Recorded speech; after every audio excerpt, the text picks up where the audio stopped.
On this episode of Newt's World, David Bahnsen is the founder, managing partner, and chief investment officer of the Bahnsen Group, overseeing the management of $7 billion in client assets. Prior to launching the Bahnsen Group, he spent 8 years as a managing director at Morgan Stanley and 6 years as vice president at UBS. He is consistently named one of the top financial advisors in America by Barron's, Forbes, and the Financial Times. He is the editor of the Dividend Cafe newsletter and a new sponsor of Mark Halperin's The Morning Meeting on twoway.tv, which I recommend very, very highly.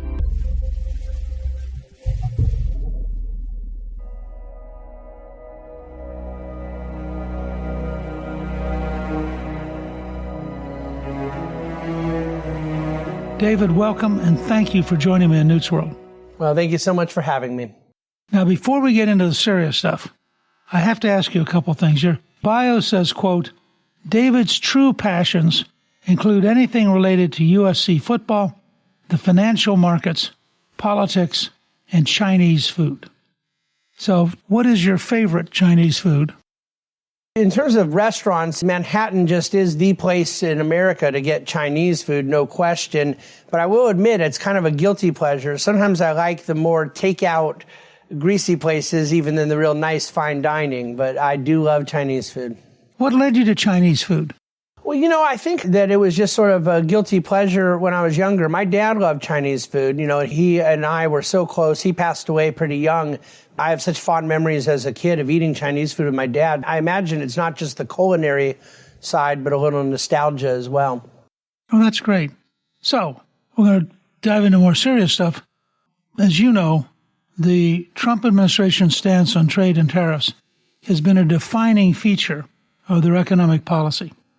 From your perspective, how do you see their approach to trade compared to previous administrations, particularly in terms of tariffs and international negotiations? Well, Mr. Speaker, it puts me in a tough position because I maintain a certain traditionalist, kind of Reaganite, Milton Friedman, classical conservatism on the matter, and yet I'm not sure that I would put President Trump squarely in a protectionist box either. There are definitely times that he talks that way, and it isn't my favorite part of his economic agenda, but at the same time, I think that there has been a posture so far to use tariffs for negotiation. And someone like me who wants to see more total trade and let it be a boost to American economic interest, American workers, American economic growth, I believe that there's a possibility of using tariffs to negotiate for better arrangements. The confusion over the last 6 weeks has been, I'm not sure that there's a great deal of clarity for economic actors as to what is about fentanyl, what is about border security, what is about fairness, and then what is about some sort of protectionist idea. Of all the different agendas out there, the one I'm most comfortable with are all of the above besides the protectionist one. I do ultimately believe that using tariffs to try to protect one economic actor against another American economic actor, I think is problematic. Overall, you've watched the opening couple of months. Have you been surprised at the number of large investment announcements? I'm not surprised. I've been watching with a lot of attention. A couple of the early on ones from SoftBank and then this sort of VC group they want to put together with OpenAI, and then even the Apple one, they grabbed my attention a little less, even though they had bigger numbers, because they were intent to do something. They hoped to go raise the money to then do a lot of this large investment. And I think those are beneficial headlines for the president. They're certainly a great way to curry the favor of the administration. And so they're positive in that sense.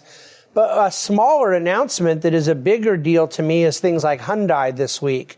20 billion doesn't sound like as big of a number as 500 billion. But this is 20 billion real dollars versus 500 billion potential dollars. And so I do think that gaining investment in the United States is a good thing. And I do believe the best way to bring capital to our country is to be a place worthy of other capital with better tax environment, better regulatory environment, rule of law, and all the things we believe in.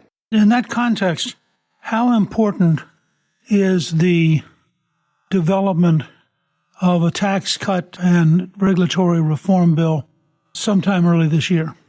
It's incredibly important. I was just at the Treasury Department last week having meetings to this exact effect. I believe that what people have to understand right now versus the first administration is in 2017, in his first year of Trump 1.0, that was the largest corporate tax reform bill in history. They thought optimistically they may repatriate $1 trillion US dollars, and it ended up being 1.8 trillion. It is a massive factor as to how the economy held up so well through the Biden administration and post-COVID period. Not only the reduction of a corporate tax rate that was highly non-competitive at 35%, coming down to 21%, elimination of a lot of loopholes and crony deductions, but there was just a regulatory and tax reform apparatus that was highly supply-side friendly. In other words, incentivizing the production of the American economy that we desperately needed. The tariffs came in 2018, in the second year. You had one of the best years you could imagine for the stock market in 2017. You got great real GDP growth, and you signed that tax bill into law. Then we went through a kind of choppy year trying to find our footing around what was going to happen or not happen with tariffs. This time, by going in the reverse order, I think they risk not having some of the economic, not to mention political capital in place. If there's going to be a period of uncertainty, chaos, challenge around tariff announcements, I would rather that TCJA be made permanent first, and that a lot of the benefits of deregulation and DOGE sink in first. What has happened is sometimes you feel like maybe the administration's lost focus on that issue. I don't think the president has, and I definitely do not believe Secretary Bahnsen has, but I think markets have questioned, are we going to get this tax reform or not? Particularly for those of us, Mr. Speaker, who know how complex it's going to be to get the tax reform done with this budget reconciliation process. People's eyes glaze over when you talk to them about what has to happen procedurally to get it through, but it matters a great deal. And we still don't have a policy baseline in place as to what they're going to base the budget reconciliation off of. There's a few $1 trillion on the line there in terms of tax cuts. I've been impressed, partly because Speaker Johnson, with his very tiny majority, has just firmly and steadily said, we got to get this done early. We're going to get this done early. Has to be one bill. And gradually, I think he has convinced the Senate that that's the right strategy. And I'm now moderately optimistic that they'll get a bill done in May or very early June. Yeah, it's come up a great deal in the probability, and I'm with you there. The speaker's been phenomenal. And I have to say, President Trump has had his back. He's worked the phones behind the scenes where they had no margin of error to get that budget across the finish line. So I'm very hopeful. To what extent does cutting spending and getting spending back under control also create lower interest rates and a better environment in which to imagine economic investment and growth? It is probably the single lowest hanging fruit imaginable to not only control the long end of the yield curve, move interest rates lower, and stimulate capital investment, but then it also stops digging the ditch that is the hole that is most impeding us, which is a debt to GDP ratio that has climbed from a post-war average of about 17% to near 25%. The 36 trillion of debt gets all the attention because it's a huge number and it's sensational and it's obviously problematic. But the debt to GDP number is the number that we should be most concerned with. The ratio of debt growing faster than economic productivity is growing. By getting spending under control and allowing the private sector to do what it does and economic growth to move faster than debt is growing, then we have a chance of saving this. The only thing I would say versus what you all were heroically doing in the late 70s and early 80s is we've dug the hole 36 times bigger since then. I'm very proud of the fact that while we were the first majority in 40 years, we actually balanced the budget for 4 straight years, which is the only time in the last century, which is sort of a bad comment on how profligate we've been as a country. As I left the speakership, Alan Greenspan, who was the chairman of the Federal Reserve at the time, was giving a speech that they were estimating we would pay off the national debt by 2009, and they weren't sure at the Fed how they were going to manage the money supply if there was no debt. Of course, it didn't turn out that way, but at the moment, it seemed awfully good. Now, from your perspective, with all the turmoil we're describing here, big spending cuts, tariffs of some kind, a tax cut bill that will eventually get done, but it's not done yet, how does all that weave together in terms of the chance of us dipping into a recession this summer? I think if we were to have a recession this summer, we likely wouldn't know about it until the fall, and it would be caused by some contraction in capital goods investment, in productivity, industrial production, that right now is not necessarily in the cards. But President Trump had the highest small business optimism reading that they've had since the NFIB started doing the data in the month after the election. And then last month, the small business uncertainty index was the highest it had ever been. So that's a difficult thing to wrap my arms around, but I do believe it's a byproduct of some of the things you're referring to, just a little bit of uncertainty as to what exactly is going to happen.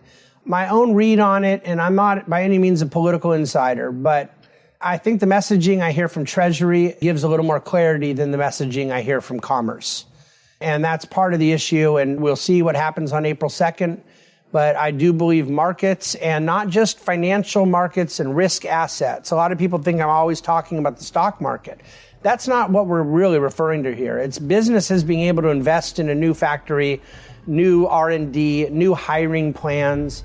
It's tough to do that when uncertainty is high. And I think that the biggest risk to recession is if uncertainty gets so high in April, May, that in June, July, we tip over.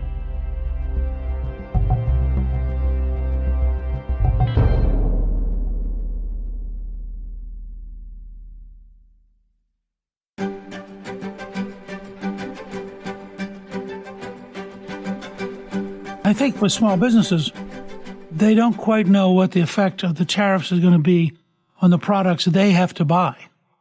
I think that really the sort of thing you have to look at and worry about in a serious kind of way. Can I add to that also what they have to sell? That many of these companies are exporters, and if they face retaliatory tariffs, there ends up being a knock-on effect there as well. Yeah, if you're a small manufacturer, it could have a devastating potential impact, or at least something that you have to adjust to and take into account. I noticed that the former Treasury Secretary Larry Summers did say that he thought there was about a 50% chance of a recession. Do you think that he's overly pessimistic, or does that seem about reasonable? I never like those things. Wall Street firms do it all the time, too, where they'll say, oh, it was 30%, and now we think it's 40%. And I think that it's a little bit arbitrary. Do I think that whatever the chances are of a recession are higher now than they were 2 months ago? Yes. 50% seems a bit high. But again, I believe that the more important piece is that we could get subpar growth. That's the thing that I never understood. In the 8 years of the Obama administration, we did not have a recession after we came out of the financial crisis, and yet we had 8 consecutive years of subpar growth. I no more want subpar growth than I want a recession. All of it is bad for our children and grandchildren, and so we want to be operating at an optimal full capacity scale, and I do think that right now there are some animal spirits on the corporate side that are being held in. I kind of wonder if Trump, once everything stabilizes, if it's clear what the tariff policy will be, and we actually pass the tax cut and regulation reform bill by mid-June, I wonder if you're going to see a similar explosion. People finally saying, okay, I get it. I can understand this. I can work in this operation. There is a great pent-up possibility of a lot of those things. The other piece that you and I both would add to the optimistic mix is energy independence. The ability to combine with a tax and regulatory portfolio a real commitment that I think is not ambiguous. There's a lot of areas for the administration I give them an 8 out of 10, and there's the one area we talked about with trade that I have a lower score. But energy is one, from Chris Wright at the Energy Department and Secretary Burgum in Interior to Trump 1.0 and now 2.0's legacy, that I score a 10 out of 10. And that's supply side growth as well. That's permitting approval, removing impediments for what is a growth industry. Not just environmentally better, not just geopolitically better, but it's a growth opportunity for good paying wages that do not require college degrees to a working class segment of American economy. I think it's a tremendous aspect of this overall economic story. It may fit in geopolitically too, because if we go back to really accelerating liquefied natural gas exports to help the Europeans wean themselves off of Russian gas, it becomes a double win for us. That's right. And Asian and European customers that are able to ramp up their intake capacity while the Biden administration shut off our outtake capacity. It was really a surreal policy decision that was made late in his administration. I don't want to get off on the politics of it, but it does strike me that there were an amazing number of ways in which they did not understand markets and they didn't understand economies.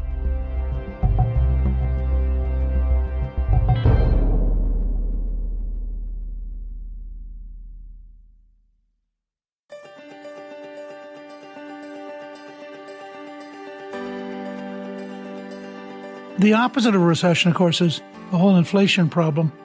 It seems to me that it's been harder to bring it down than people thought it would be. Well, and I think a lot of this, Mr. Speaker, has to do with what I refer to as the political problem of inflation, that it doesn't do me any good to talk about economics or Milton Friedman or monetary phenomena when someone says egg prices just went up 100%. Egg prices did not go higher because of inflation. Inflation is an economic term for the whole price level going higher. And we have a problem of political inflation because we have three areas of the economy that for 25 years, in a reasonably disinflationary period, three areas went higher and higher and higher, above wage growth and above the price level growth. And that is housing, healthcare, and higher education. The only three areas of the American economy subsidized by Washington, D.C. So I think the political story with inflation, goods inflation year over year has been 0% 2 years in a row. The monetary inflation we faced in the immediate aftermath of the COVID excesses and the supply shutdowns has largely been corrected. One-off issues around eggs because of a bird flu issue with chickens, there's no Fed governor or president that can do anything immediately about that. But I think that housing is where Americans feel inflation. Housing is where young people are spending 50% of their paycheck on their rent or more. It's incredible. But isn't the overhang of housing now likely to lead to a pretty substantial decline in cost? Well, we are not yet at a place of an overhang in terms of national supply. I mean, there's more inventory available than there was last year, but we're still very tight compared to historical norms, and transactions are at a 30-year low. There's a sort of seller's strike right now. They have 3% mortgages. They're ready to upgrade to a bigger, better home, but they don't want to go take a 7% mortgage. So artificially low interest rates become a problem later in a period of more normalized rates. The Fed wants to clear the market. They're not going to get it back down to 3, but perhaps around 5 versus 7, you start moving that a bit. But no, I believe that housing represents the biggest inflation threat that we have. And so that's leading to a lot more multifamily apartments and condos and things because young people have to go somewhere. That's right. And it isn't like those have gotten cheap either. Rents are still a very high multifamily product. We did build a lot of new inventory for a number of years, but then that stopped over the last couple of years. Permits really came to a halt. Higher interest rates and higher insurance costs made multifamily construction less economical.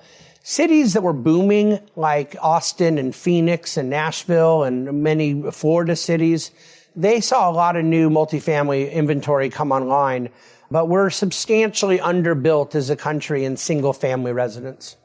And you don't think that'll change until you get down to much lower mortgage rates?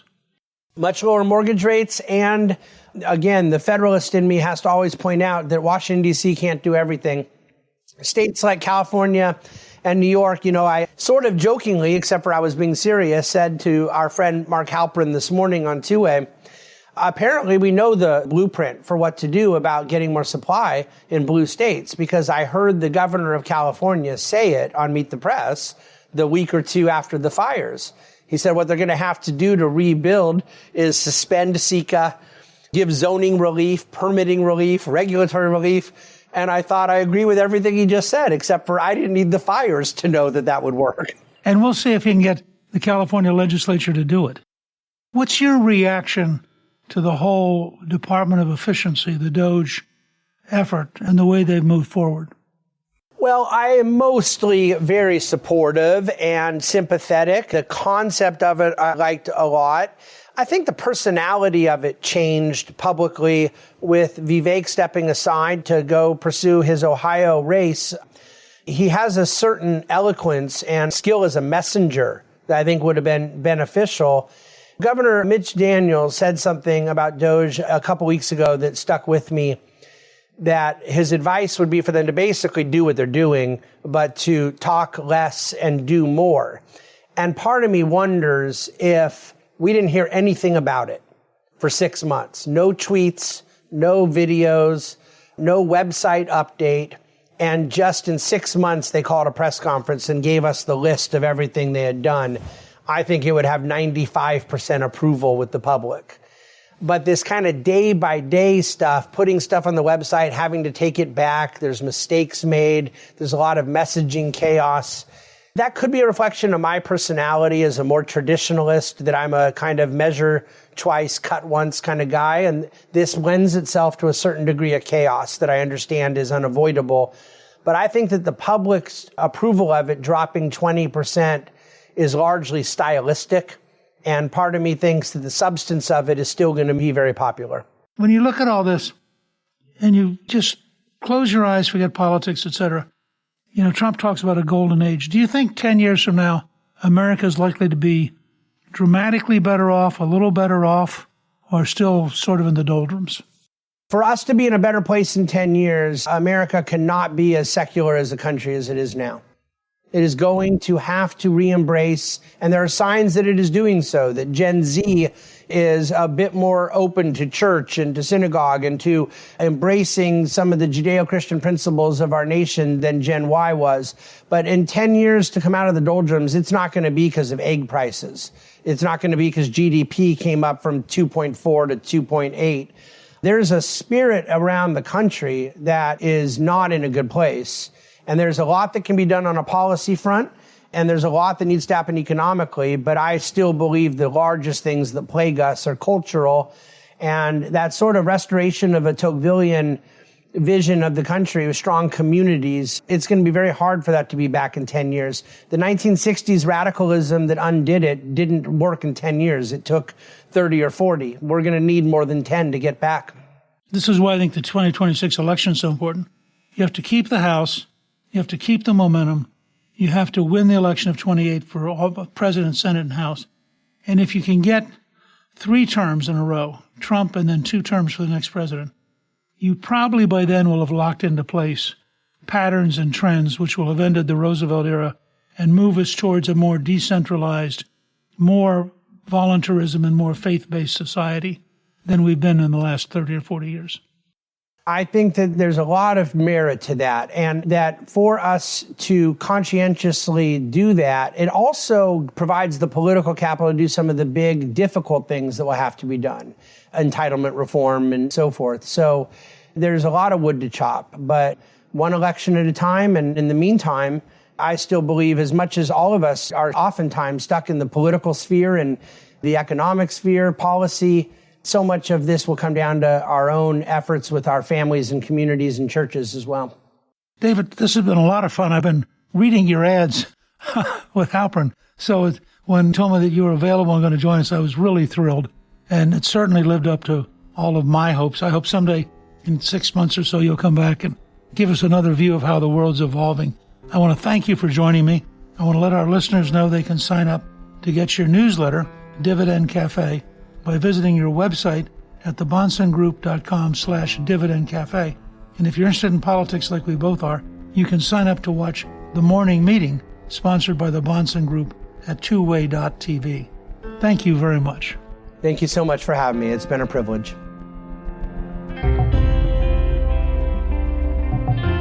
Thank you to my guest, David Bahnsen. You can learn more about his company, the Bahnsen Group, on our show page at newtsworld.com. Newt's World is produced by Gingrich 360 and iHeartMedia. Our executive producer is Garnsey Sloan. Our researcher is Rachel Peterson.